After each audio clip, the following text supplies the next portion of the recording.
सन्मानाची, महाराष्ट्राच्या मावळ्यांची, या राष्ट्राच्या सन्मानाची।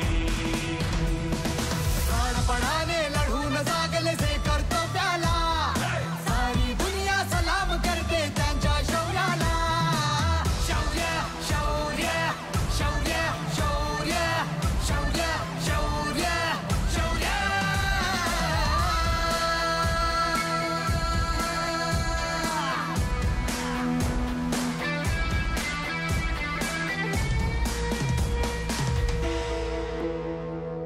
आयुष्याचे सार्थक करते देशासाठी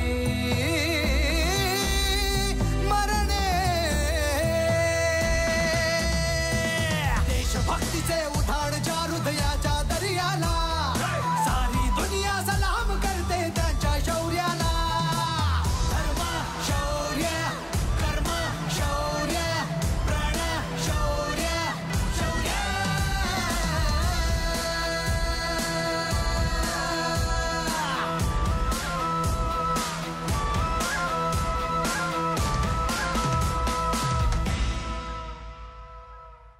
नीता,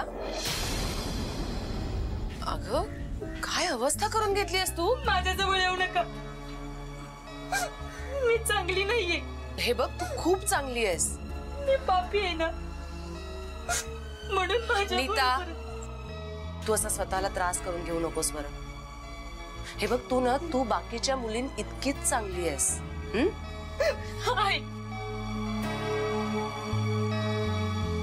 ती मुलगी का स्वतःला चांगलं नाही म्हणून तिच्या आईला सांगत होती का? आणि कोण होती तिची आई?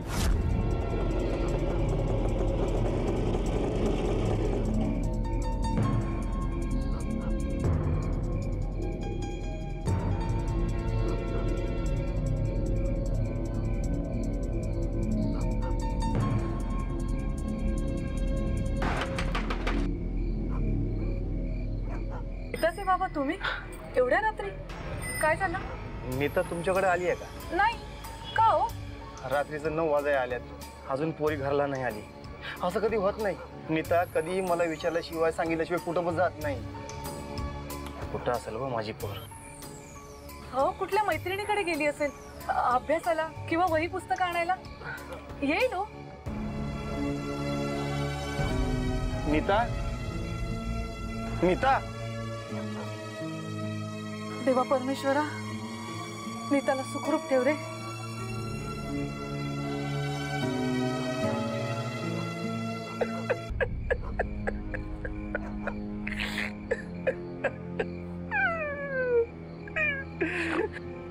नीता, नीता,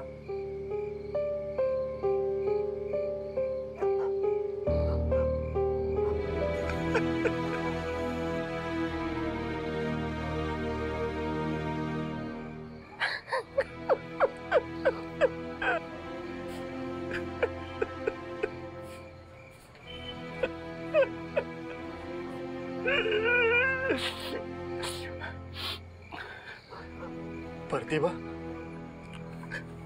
अगं कुठे गेली असेल का आपली पोर?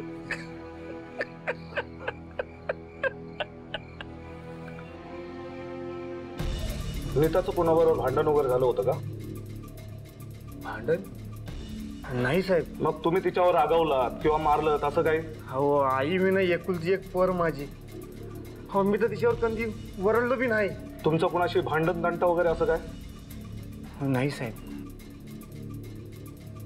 16 वर्षाची मुलगी गायब झाली, याची बरंच कारणं असू शकतात, पण मला सांगा तुमचं कोणावर संशय वगैरे आहे का? आता संशय नाही साहेब, कोणावर संशय घेणार? माझं तर कोण दुश्मन पण नाही। ठीक आहे, आम्ही बघतो काय करायचं ते। साहेब जरा लवकर बघा। हो हो, या तो। धन्यवाद।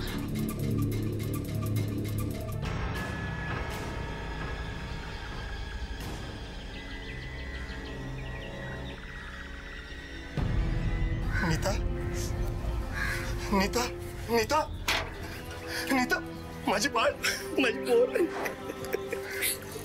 अगं बरेच नव, अगं कुठं होतीस तू?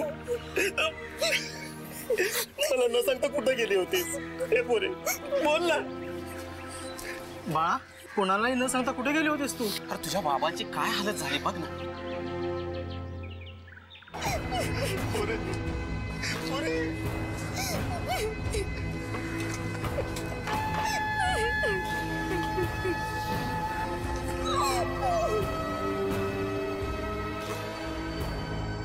यानंतर जे घडलं ते फारच धक्कादायक होतं. समाज सुधारक मिलिंदनं पोलिसांना बोलावून घेतलं. पोलिसांनी तिला बोलतं केलं. नीतानं सांगितलं की गेले कित्येक वर्ष तिला धमकी देऊन वेगवेगळ्या शहरात लॉजवर बंगल्यावर शारीरिक अत्याचार होत होता. शेवटी सहन न होऊन ती निघून गेली. पण वडिलांच्या काळजीने ती परत आली. ही केस जेव्हा बाहेर आली तेव्हा खूपच गोंधळ माजला. शेवटी रेणुका मॅडमकडे ही केस सोपवण्यात आली. आता आपल्याकडे जी केस आली ती खूप सेन्सिटिव्ह आहे. एका अल्पवयीन मुलीवर गेली अनेक वर्ष काही जण अत्याचार करतायत. अर्थात ती माणसं कोण आहेत ते अजून कळलेलं नाहीये, पण राजकारण्यांपासून ते उद्योगपतींपर्यंत बरेच मोठी माणसे यात सामील असावीत असा अंदाज आहे. कुठलीही माहिती आणि पुरावा नसताना आपल्याला त्यांना पकडायचंय. आणि एवढंच नाही तर कोर्टात सिद्ध होऊ शकेल असे पुरावे गोळा करायचे. कळलंय? कामाला लागा.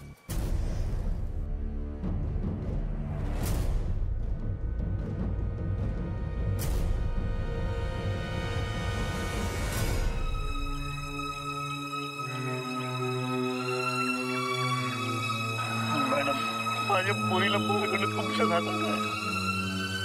अहो, ती आपल्या जीवाचं काहीतरी बरं वाईट करून घेईल भ्या वाटते.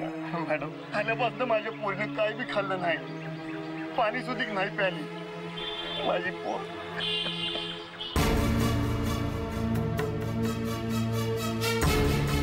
नीता,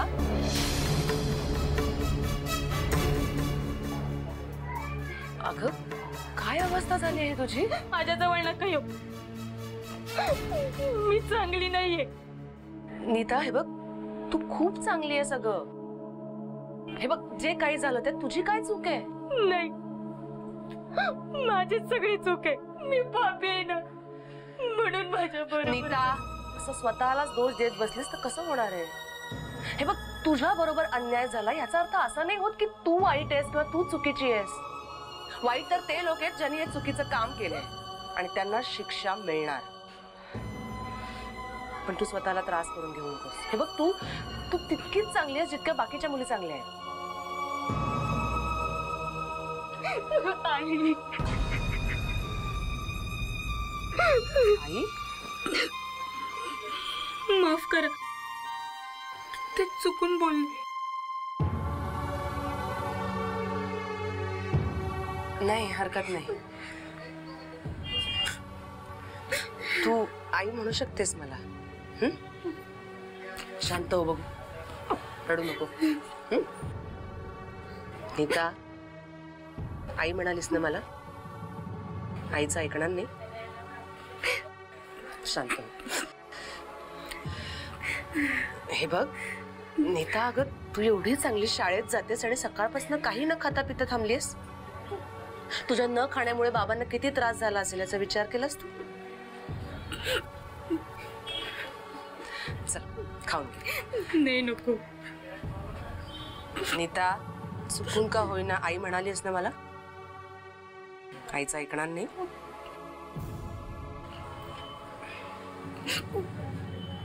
चल, 2 घास खाऊन घे.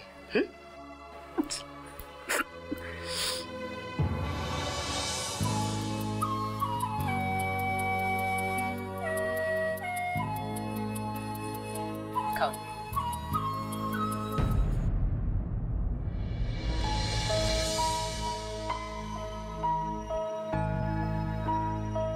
मॅडम, काय करताय? तुमचे लय उपकार झालेत बघा. अगदी देवासारखे धावून आलात तुम्ही मला. अहो, तुमच्यामुळं माझ्या पोरीनं आज 2 घास खाल्लं तरी मी तेवढं जाऊन येतो. हा पोरी.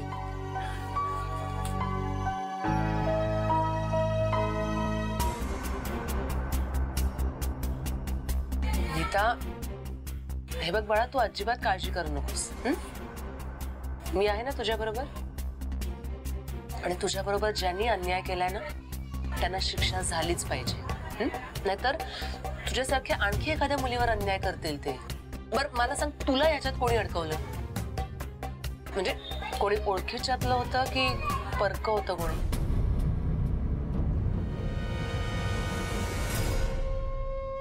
बाबा, मला ना खाजगी शिकवणी लावायची आणि आजच पैसे भरले ना तर थोडी मुदत सुद्धा मिळणार आहे.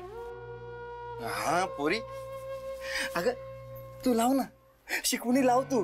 अगं तुझ्या आईला वाटायचं की आपली पोरगी खूप शिकावी, लय मोठं व्हावं. तू लाव, शिकवणी लाव. आणि हे बघ, तू पैशाचं काय बी चिंता करायची नाही. तू शिकवणी लाव. पैशाचं काय तुम्ही बघतो. अगं तुला उशीर होतो ना शाळेला जायला. जा माझी.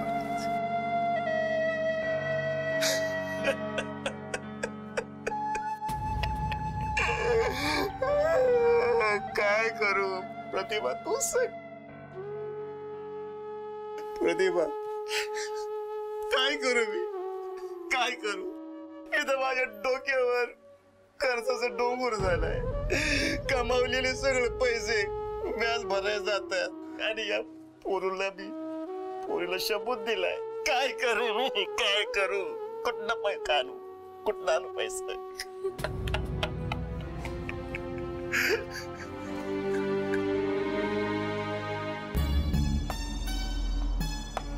काय करू, काय करू? इथं माझ्या डोक्यावर कर्जाचा डोंगर झालाय. कमावलेले सगळे पैसे व्याज भरायला जातात.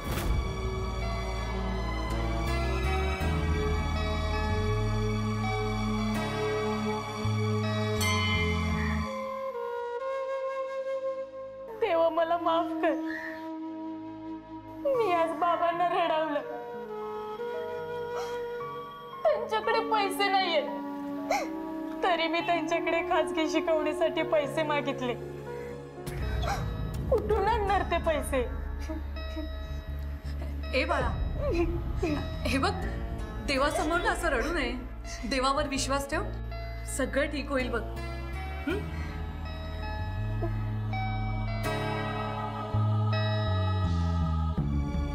एक मिनिट. अगं बरं झालं आठवलं. अगं तुला ना देवच पावला बघ. एक समाजसेवी संस्था आहे जी तुझ्यासारख्या गरजू मुलींना ना शिक्षणासाठी मदत करते. हा, पण त्यांना पटायला हवं की तू अभ्यासू आहेस असं ना त्यांना पटलं पाहिजे.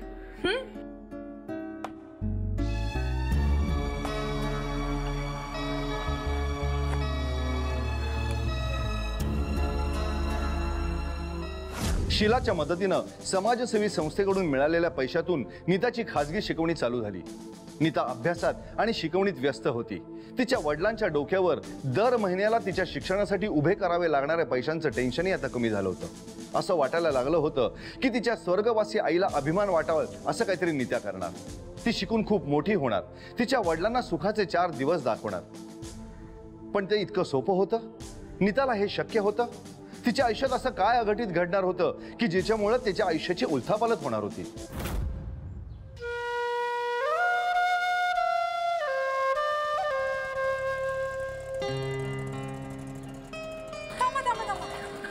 नीता, ए नीता, कुठे चाललीस? घरी चालले होते. घरी चालले? अगं मी ना शेजारच्या गावातील एका मंदिरात चालले. येतेस दर्शनाला? पण बाबांना विचारलं नाहीये ना. अगं मी सांगते ना तुझ्या बाबांना. चल. नाही, नको. त्यांना सांगितल्याशिवाय मी कधी कुठे गेली नाहीये. अगं मी सांगते बाबांना. ये चल.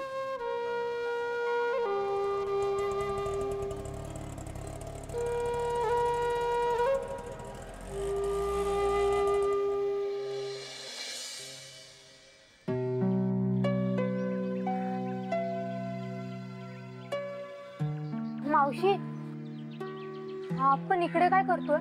अगं आपण असेच थोडी ना मंदिरात जाणार आहोत. हातपाय धुवू, फ्रेश होऊ, मग जाऊ मंदिरात. चल ये. अगं ये ग.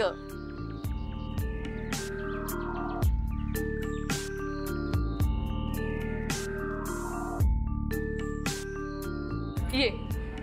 अगं ये आत. ये ग. ये. ठेव ना. ठेव इकडे बॅग. दे. अगं मी मंदिरात जाऊन दर्शनासाठीचा नंबर काढते आणि अभिषेकाची सगळी तयारी करते. तोपर्यंत तू फ्रेश हो, मग आपण जाऊ. नमस्कार. अरे चेअरमॅन साहेब, तुम्ही इथे? इथे जवळपास मीटिंग होती, म्हटलं तुम्हाला भेटून जाऊ. या ना या. चेअरमॅन साहेब, ही माझी छोटीशी मैत्रीण नीता. हॅलो. नमस्ते. साहेब तुम्ही इथेच थांबा, मी जरा मंदिरात जाऊन येते.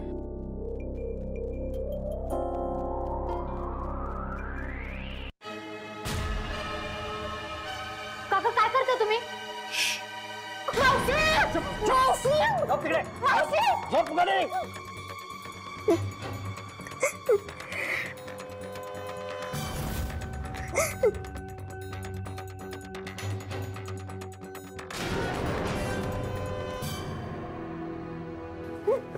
इथे जे काय घडलं ते कोणाला सांगितलंस तर तुझे तुकडे करून कुत्र्याला खायला घालीन. चिडी मिडी चुप. हा.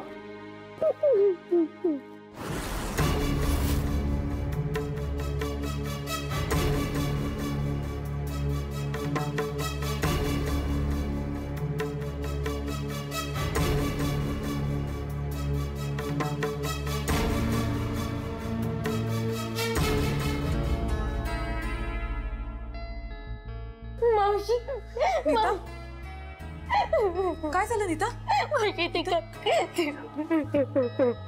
काय झालं? तू गेले तिथे आले ते त्यांना खूप नको त्यांना सांग त्यांनी माझ्या तोंड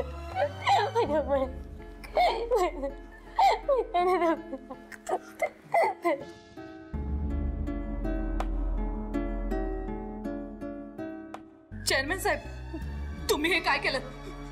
तुम्ही आमच्या नीतावर बळजबरी केली. चेअरमॅन साहेब, तुम्ही हे बरोबर नाही केलं. हा, मी आत्ताच्या आत्ता पोलिसात जातोय. मला पोलिसांची धमकी देत आहे? आधी मला माझे पैसे परत करा. त्या मुलीसाठी मी दर महिना शाळेचे वयांच्या पुस्तकांच्या गणवेशाचा पैसा देतो. त्याच्या बाजासकट 50,000 रुपये झाल्यात. एक तर पैसे परत करा, नाही तर हे सगळं झालं ते विसरून जा. आणि हा, पोलिसांकडे जाऊ नका.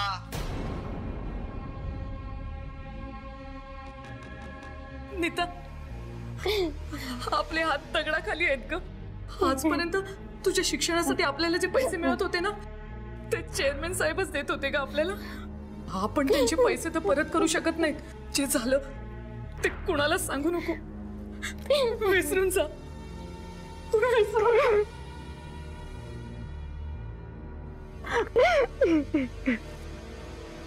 शीलानं सगळं विसरून जा सांगितलं होतं खरं, पण नीताच्या मनावर खोलवर जखम झाली होती. भीतीपोटी तिने सगळ्यांपासूनच लपून ठेवलं होतं. अभ्यासात, घर कामात ती तिचं मन रमवू लागली. हळूहळू झालं गेलं विसरून जात ती नॉर्मल आयुष्य जगू लागली. महिन्याभरात तिने अभ्यासात पण चांगलीच प्रगती केली. शाळेत तिचं कौतुक होऊ लागलं. तिचे वडीलही सुखावले. पण हे सगळं असंच छान सुंदर चालू राहणार होतं का काही विचित्र घडणार होतं?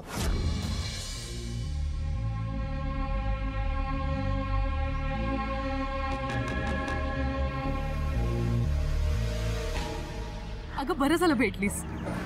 मी आता तुझ्याच घरी जायला निघाले होते. अगं आज संध्याकाळी ना माझ्या एका नातेवाईकाकडे हुशार मुलींना स्कॉलरशिप देण्याचा प्रोग्राम आहे. तू येशील? तुझ्यासारख्या खूप हुशार मुली येणार आहेत तिथे. मी नको, मला भरपूर गृहपाठ करायचं. आलं लक्षात. तुझा माझ्यावर विश्वास नाहीये ना? एकदा तुझ्या बाबतीत वाईट घडलं म्हणून तू मला वाईटच ठरवलंस. मी चांगल्या मनाने तुझ्यासाठी एवढं सगळं करते आणि तू. मावशी, येईन मी. मला माहित होतं तू खूप समंजस आहेस. हे बघ, पुन्हा तसं काही नाही होणार ह्याची मी काळजी घेईन. विश्वास ठेव माझ्यावर. चल, संध्याकाळी भेटू.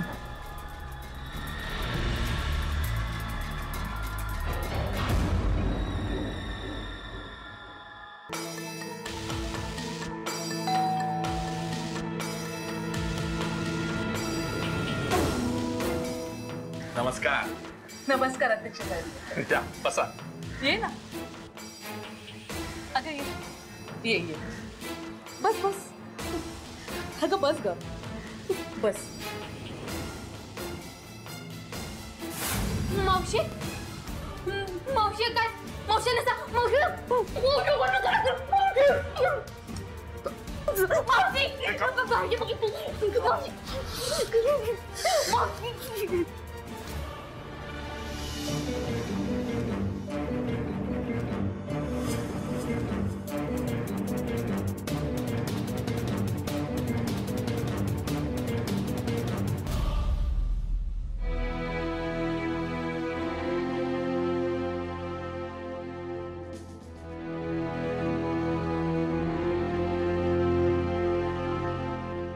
नीता,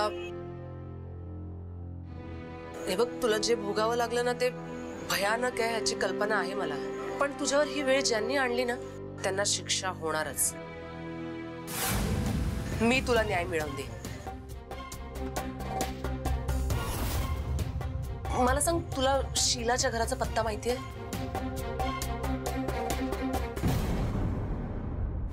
शीलाला अटक करण्यासाठी रेणुका मॅडम तिच्या घरी गेल्या, पण आदल्याच रात्री तिचं हृदयविकाराच्या तीव्र झटक्यानं निधन झालं होतं. या केस मधला एक अत्यंत महत्वाचा गुन्हेगार आणि मुख्य दुवास गेला होता. आता नीतावर अत्याचार करणाऱ्या आरोपींना कसं ओळखायचं हा एक मोठा प्रश्न बनला. शेवटी रेणुका मॅडमनी नीताला मानसिक त्रास न होऊ देता आरोपींची ओळख पटवण्याच्या कामाला सुरुवात केली आणि यात नीतानी सुद्धा त्यांना पूर्णपणे साथ दिली.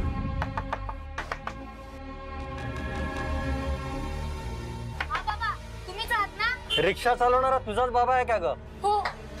काय झालं? आज रात्रपाळीला गेला होता का रिक्षावर? हो. हा, अरे तो इथे आहे, त्याचा ऍक्सिडेंट झालेला आहे. काय? हा, दरवाजा उघड. कोण आहे? कोण आहे? तुम्ही जायत ना, जा तुम्ही. जे झालं ते झालं, चूक झाली, कळलं का? पोलिसांपुढे माझं नाव घेऊ नकोस. मी तुला आता 5 लाख द्यायला तयार आहे. 5 लाख. जा तुम्ही इथून, जा. 10 लाख. जा. 15 लाख. आवाज करू नकोस. कोणाला माहित नाही की पेपर मधल्या बातमीमधली मुलगी तूच असते. हे बघ, आवाज केलास ना तर सगळ्यांना कळेल आणि लोक तुला चावून खातील, कळलं का? टाकली मूठ 6 लाखाची, मी तर तुझी 15 लाखाची करत आहे. 5 लाख तुला मी आता देतो लगेच.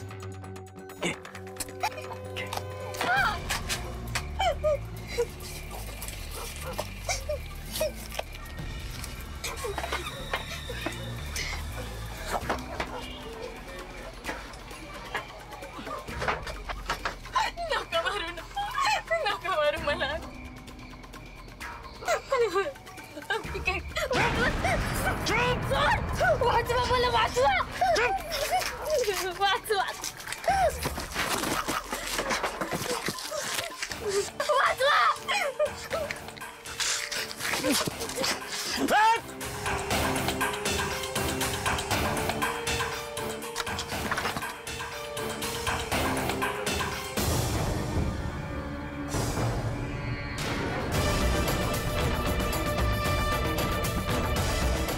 अरे जा बघ, जा बघ, जा बघ.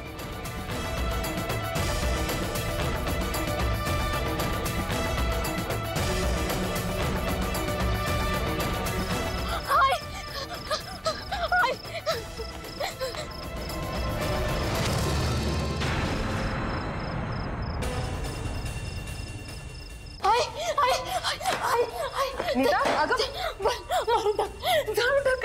माझा पाठला करतोय. दादा पाटील, लवकर बघा कोणी दिसतंय का. शांत शांत हो, शांत हो. बस बस बस बस बस. हो हो हो, काही नाही होणार. पाणी पाणी पी, पाणी पी. जाधव, जाधव तुम्ही इकडे जावा. पटकन तुम्ही इकडे जावा, या साईडला जाईल. हो, काही नाही होणार, काही नाही होणार. अजिबात घाबरायचं नाही, कळलं? आणि नीता, मी काय सांगते तिथे आता नीट लक्ष दे. हा, तुझ्यावर हल्ला करणारे आता पुन्हा प्रयत्न करतील. हा, पण अगं तुझ्या राहत्या घरी ना आम्ही तुला संरक्षण नाही देऊ शकत, कारण तसं केलं ना तर टीव्हीवर झळकणारी अत्याचार झालेली मुलगी तूच आहेस हे कळेल सगळ्यांना. हा, आणि तसं होऊन अजिबात चालणार नाहीये. त्याने तुला त्रास होईल, कळतंय तुला? त्यामुळे तुला कुठेतरी सुरक्षित ठिकाणी हलवावं लागेल, कळलं?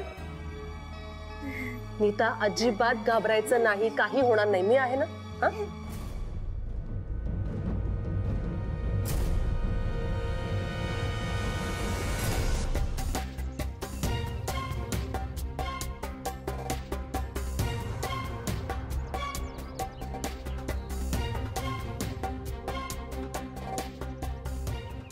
बघ नीता, मला तू काही दिवस इथेच थांब. काही चौकशी वगैरे करायची असेल ना तर आम्ही इथे येत जाऊ. बाळा, काळजी घे स्वतःची.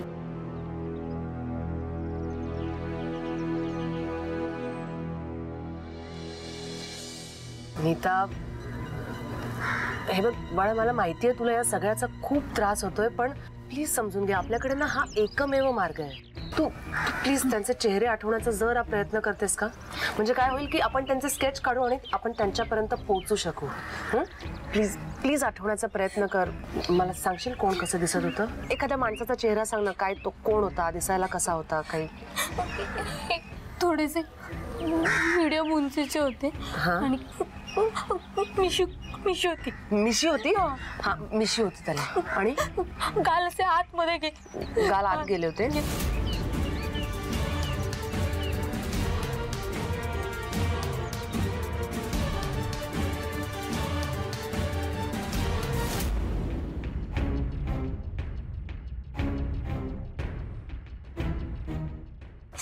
असा होता का? हे ठीक आहे, घाबरू नकोस तू. फक्त एवढंच आठवायचा प्रयत्न कर. हा कोण होता काही कळलं का तुला? त्याचं नाव काय होतं किंवा काही त्याच्या बोलण्यात ना आलं तुझ्या समोर असताना? अहो अध्यक्ष आहे मी. अहो अध्यक्ष म्हटल्यावर मीटिंग या येणारच. अहो एका महत्वाच्या मीटिंग मध्ये होतो मी. अध्यक्ष अध्यक्ष अध्यक्ष होता? काय कसला अध्यक्ष होता, काय आठवतंय? नाही.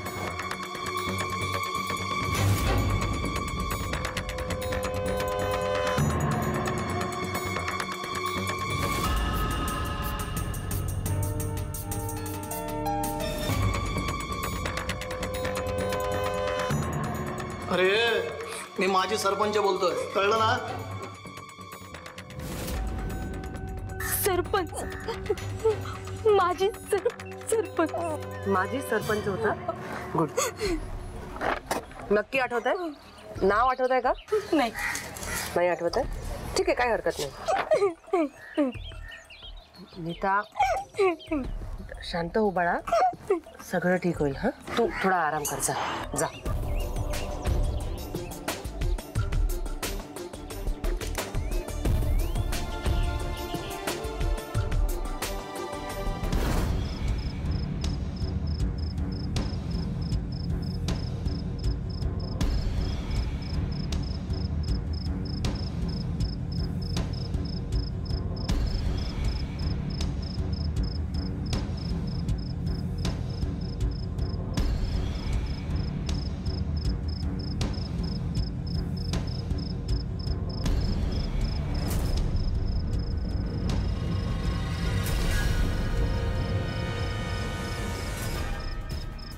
कोणाला? नीताला मारायला आला होता ना? बोल. कोणी पाठवलंय? कोणी पाठवलंय? थांब, पळतोस कुठे?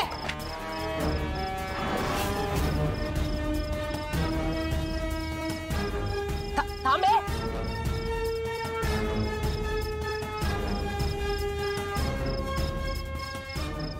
हलायचा प्रयत्न केलास ना तर इथेच गोळ्या घालून, कळलं? तोंडावरचा रुमाल काढ. रुमाल काढ.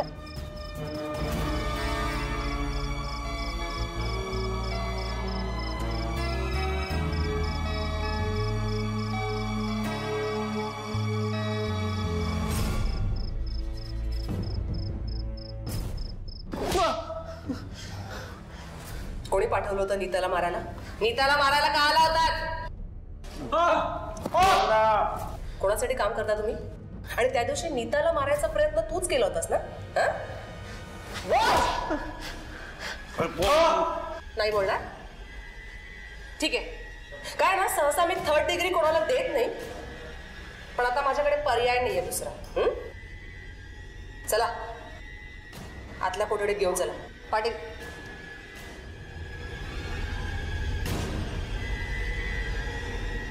बेशुद्ध झाले ना तर पुन्हा शुद्धीवर आणा, पण तोंड उघडेपर्यंत चालू ठेवा, कळलं?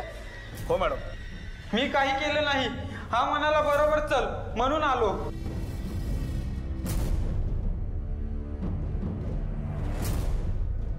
मग हा कोणासाठी काम करतो ते सुद्धा माहिती असेल तुला? हो. कोणासाठी? चेअरमन संग्रामरावांसाठी. खरं सांगतोयस? हो. काय रे? हो मॅडम.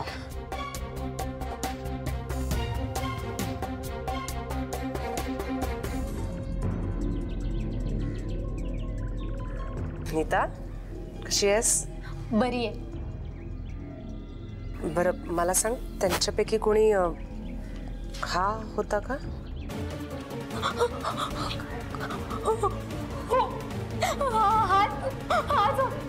नक्की? ठीक ठीक ठीक आहे ठीक आहे. शांत हो, शांत हो, शांत हो. हा, मी आहे ना. हा, अभ्यासाकडे लक्ष दे. काही नाही.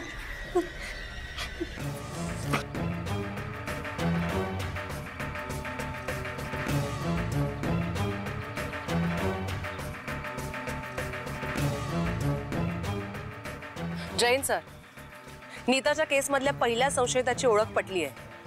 चेअरमन संग्राम. Yes sir. तशी मोठी व्यक्ती आहे, त्यामुळे आपल्याला सावध राहून पावलं उचलावी लागतील. Right sir.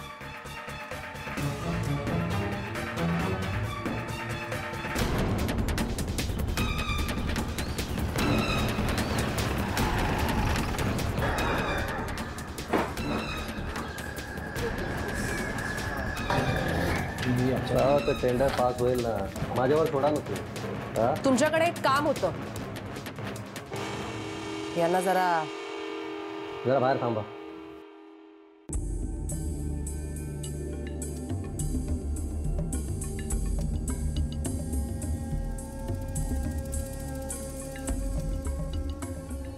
एका केसच्या संदर्भात चौकशी करायची होती. तुम्हाला पोलीस स्टेशनला यावं लागेल. पोलीस स्टेशनला? आणि मी येडा का खुळं म्हणायचं तुम्हाला? हो, जे काय विचारायचं आहे ते इथेच विचारा की. ते काय आहे ना, ओळख परेड इथे नाही करता येणार ना. खड्ड्यात गेली तुमची ओळख परेड. चला निघा आता इथून. माझ्या अंगाला हात जरी लावला ना, पूर्ण जिल्हा पेटून उठेल. कळलं का? चाललंय काय? कोणावरती हात उचलता तुम्ही? रेप केस आहे. तुमच्या कार्यकर्त्यांना जर कळलं ना एका अल्पवयीन मुलीवर बलात्कार केलाय तुम्ही, तर तेच तुम्हाला जाळून टाकतील. कळलं? एक मिनिट. वरती फोन करून प्रेशर आणण्याचा प्रयत्न करू नका, काही उपयोग होणार नाही. हो मॅडम, हे बघा, हे सगळं ऑपोजिशनचं प्लॅनिंग आहे. अच्छा, मग तुमच्या अपोजिशनच्या समोरच ओळख परेड करूया. चला. मॅडम एक मिनिट, मी याला तयार आहे. पण बघा, सगळ्यांच्या समोर असं घेऊन नको जाऊ. मला अजून आरोप सिद्ध व्हायचे. प्लीज चला. मॅडम तुम्ही काही काळजी करू नका. बघा, एकदा तुम्ही माझ्यावरती काम सोपवलात ना, म्हणजे बघा मी आता जाऊन येतो पोलीस स्टेशनवरती. हा, आता थोडं माझं काम आहे. हा, ठीक आहे.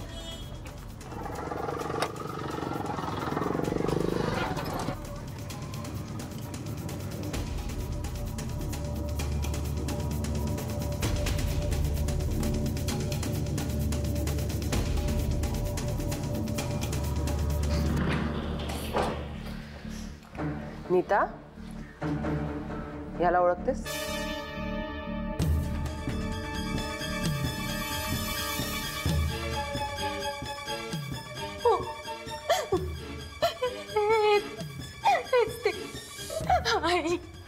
नीता, हरामखोर, माझ्या मुलीचं आयुष्य उद्ध्वस्त केलंस तू. माझ्या मुलीचं आयुष्य बरबाद केलं.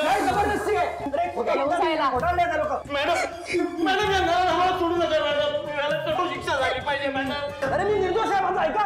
अरे तुम्ही काय करता? माझ्या विरुद्ध गुन्हा सबूत नाही झाला अजून. नीता, बाळा शांत हो, शांत हो. मी आहे ना.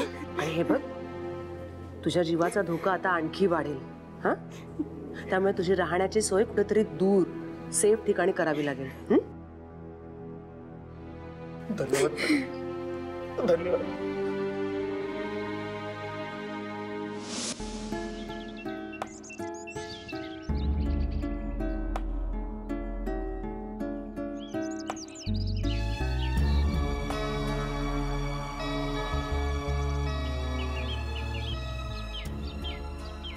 हे बघ नीता, तू आता काही दिवस इथेच राहा.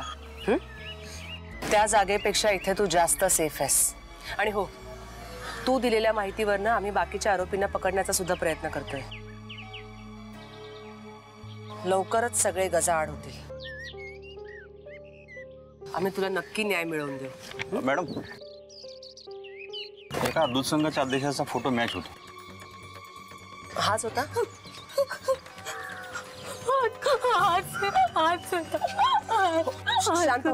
शांत हो नीता. मी आहे ना. याचे डिटेल्स मिळवा लवकर. हो मॅडम.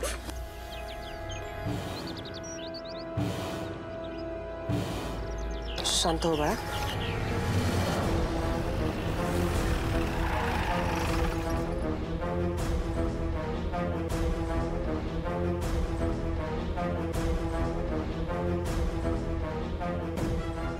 चला, आमंत्रण आलंय तुम्हाला.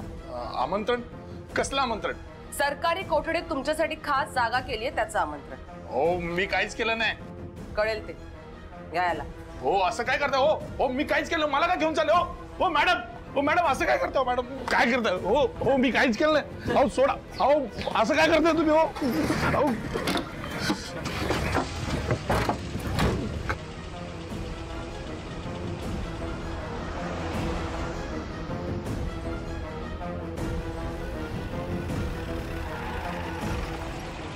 थांब. मागे घे.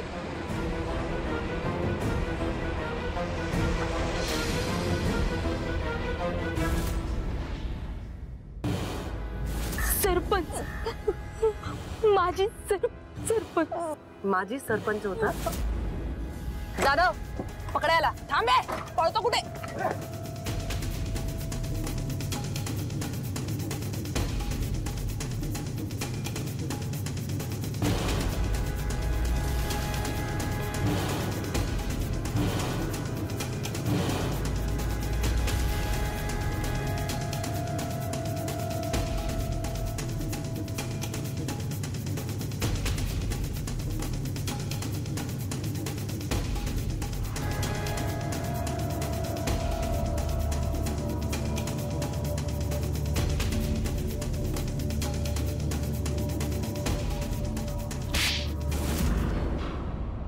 मला का आणलं इथे हे बघा.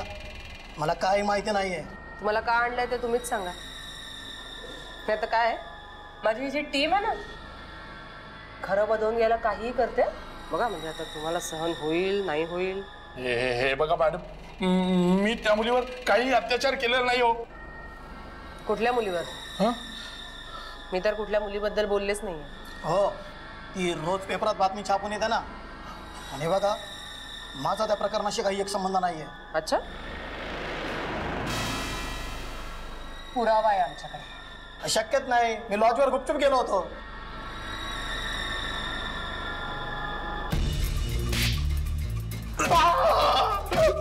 लाज नाही वाटत एका मुलीबरोबर असं वागायला? माफ करा. एक डाव चुकी झाली, परत काय करणार? माफ करा. एका मुलीचं आयुष्य उद्ध्वस्त केलंय तुम्ही. तुमचा हा गुन्हा ना माफीच्या पलीकडचा आहे, कळलं? आता तुमच्या बरोबर जे काही होईल ना ते न्यायालयच करेल, कळलं? आणि तुम्ही जनाची नाही तर मनाची तरी लाज बाळगायची ना. घरात आया बहिणी आहेत की नाही? एका मुली बरोबर असं कसं वागू शकता तुम्ही? तुमच्या पद्धतीने बदलून घ्या. हो मॅडम.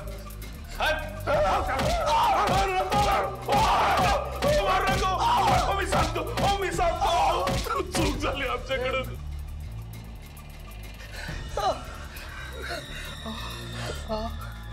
कुठल्या लॉजवर गेला होता? कधी गेला होता? किती वेळा गेला होता? कोणी कोणी पाहिलं? शीलाला किती पैसे दिले? सगळं डिटेल मध्ये सांगायचं, कळलं? हो, सांगतो मॅडम. गुड. त्यांचा कबुली जबाब लिहून घ्या. हो मॅडम. आणि आता ह्यांचं तर झालंय, आता आणखी काही मोठ्या धेड्यांचा शोध लावायचा.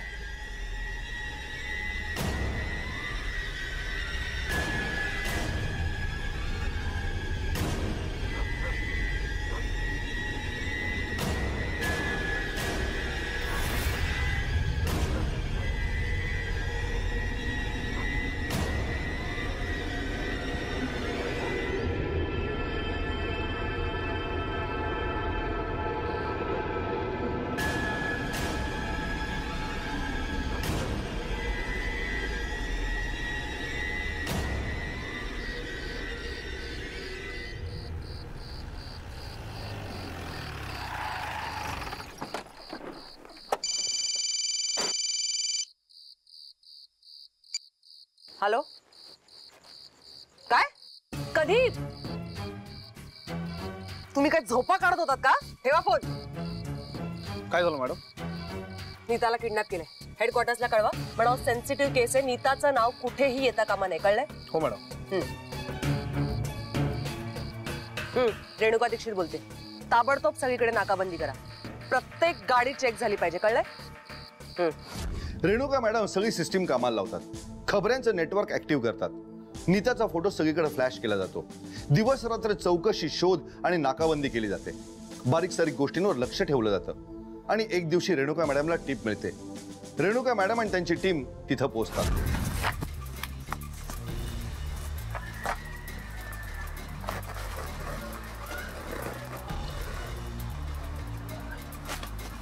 तिकडे काय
नीता, नीता, जादा पाणी काय?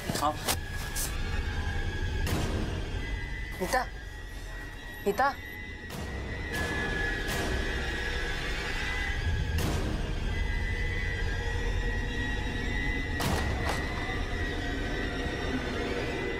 जादा पोझिशन घे.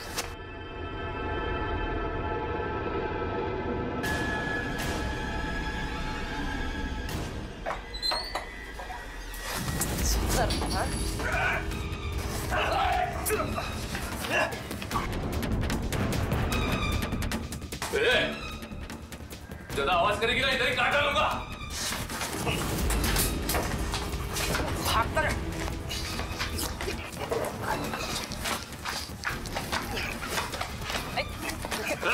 कुठे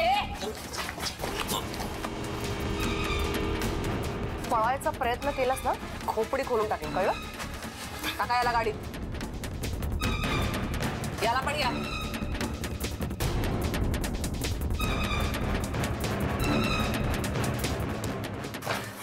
नीता, रडू नको, रडू नको बाळा. मी आले ना आता. हा, बरी आहेस ना तू? हा, तू अगं घाबरू नको बाळा. काही नाही होणार आता. हा, सगळं ठीक होईल. रडू नको, सगळं ठीक.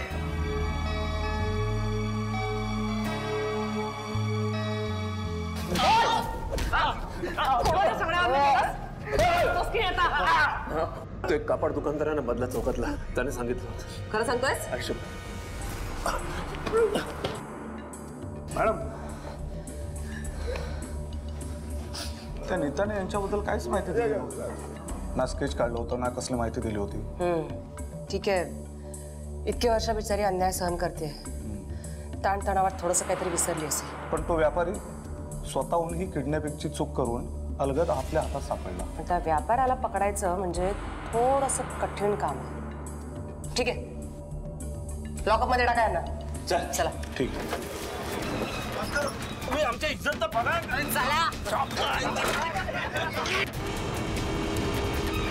रेणुका मॅडमवर अनेक राजकीय नेते आणि व्यापाऱ्यांची शिष्टमंडळ दबाव आणत होती. पण रेणुका मॅडमने अजिबात हार मानली नाही. नीता एक एक गोष्ट आठवत, बारीक सारीक खुणा सांगत अशा जवळपास 20 ते 22 लोकांची माहिती तिने रेणुका मॅडमला सांगितली. आणि त्या सगळ्या लोकांना अटकही करण्यात आली. मोबाईल लोकेशन सारख्या आधुनिक तंत्रज्ञानाचा वापर करून विश्वासार्ह पुरावे गोळा करण्यात आले. आणि हो, या काळामध्ये रेणुकाजींनी नीताला अजिबात एकटं पडू दिलं नाही. एकदा नीता चुकून रेणुकाजींना आई म्हणाली होती. अशा कठीण प्रसंगामध्ये त्यांनी तिला आईची माया दिली. आज नीता 20 वर्षांची झाली आहे. अगं किरण, माझ्या आईने ते घाणेरडे रॅकेट उद्ध्वस्त केले, जिल्ह्यातील सगळ्याच मुलींना सुरक्षित केले. माझं तर पूर्ण आयुष्यात बदलून टाकले. म्हणून मी तिला एक गिफ्ट द्यायचं ठरवलंय. मी माझं शिक्षण पूर्ण करून आहे ना अन्यायग्रस्त मुलींसाठी मदत करणार, त्यांना आत्मविश्वासाने स्वतःच्या पायावर उभं करणार, आणि तेही माझ्या आईसारखं पोलीस ऑफिसर बनून.